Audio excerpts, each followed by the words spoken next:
আসসালামু আলাইকুম বন্ধুরা। তো কালকে তো পুরোপুরি শেষ দিতে পারি নাই। কালকে ভালো ছিল না, আজকে ভালো আনা হয়েছে। এই যে দেখতে পারতেছেন সালাই ভালো আনা হয়েছে। তো ওই সাইডেও আপনাদের দেখাই, এই সাইডেও শেষ পড়ায়, যে এটা পড়াই শেষ। আর কিছুটা, আর 10-20টা ইট দিলেই পুরোপুরি কমপ্লিট হবে। আর এখন ধরবো আজকে এই সাইডে কাজ, আপনারা দেখতেই থাকেন।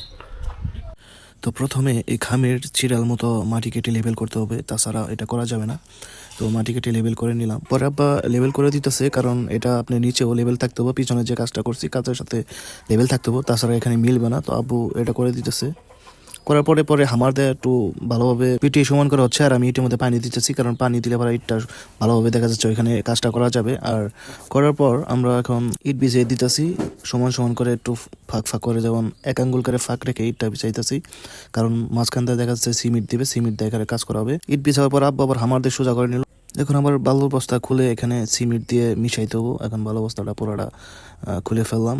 আবার বললাম যে পুরোটা দিয়ে দাও, কারণ তাছাড়া হবে না। আমি প্রথমে অল্প দিতে চাইছিলাম, এখন পুরোটা দিয়ে দিলাম। দেওয়ার পর দেখা যাচ্ছে যে সুন্দরভাবে বালুগুলা লেভেল করতে হবো, পরে উপর দিয়ে সিমেন্ট দিতে হবো। সিমেন্ট দেওয়ার পরে দেখা যাচ্ছে যে সুন্দর মতো মিশাইতে হবো, তাছাড়া তো সুন্দর মতো না মিশাইলে এটার মধ্যে মানে ভালোভাবে লাগবে না। আসলে আমার এই বিষয়ে অভিজ্ঞতা খুবই কম, এর জন্য দেখা যাচ্ছে যে ভালোভাবে বলতে পারতেছি না। তো ইনশাল্লাহ কাজ করতেছি, যেহেতু এই কয়দিন করার পর সব কিছু ঠিক হয়ে যাবে। তো এক বস্তা বালুর সাথে যতটুকু সিমেন্ট দরকার দিয়ে, আর যতটুকু পানি দেওয়া দরকার দিয়ে ভালোভাবে ভাঞ্জাইতে হবে, মিশাইতে হবে।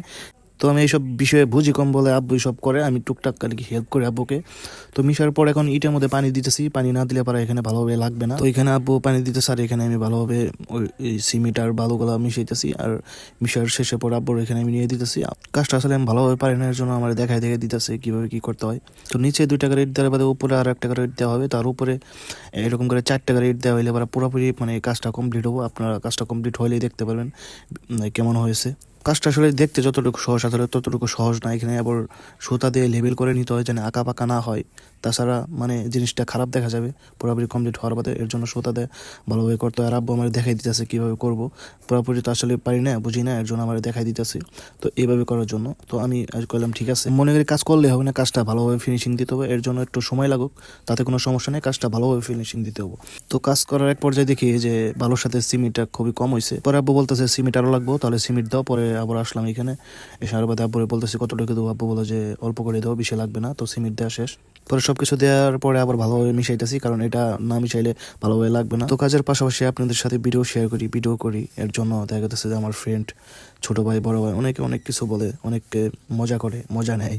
তো এটা নিয়ে আমি কিছু মনে করি না, আমার কাজ আমি করে যাবো ইনশাল্লাহ। কে কি বললো এটা দেখার বিষয় না। তো তারা আমার অনেক কিছু বললেও আমি শুনেও না শোনার ভান করি, কারণ জানি তাদের সাথে আওরা তাক্কা করার কোনো আমার লাভ নাই, তাদের সাথে সময় নষ্ট করে আমার কোনো লাভ নাই। আমার কাজ আমি করে যাবো ইনশাল্লাহ, আল্লাহর ভরসা। যদি আমার ভিডিওগুলো ভালো লাগে, লাইক শেয়ার কমেন্ট করে আমার পাশে থাকবেন ইনশাল্লাহ। তো আজকের মতো শেষ, পড়া কমপ্লিট করলাম, দেখতে পাচ্ছি।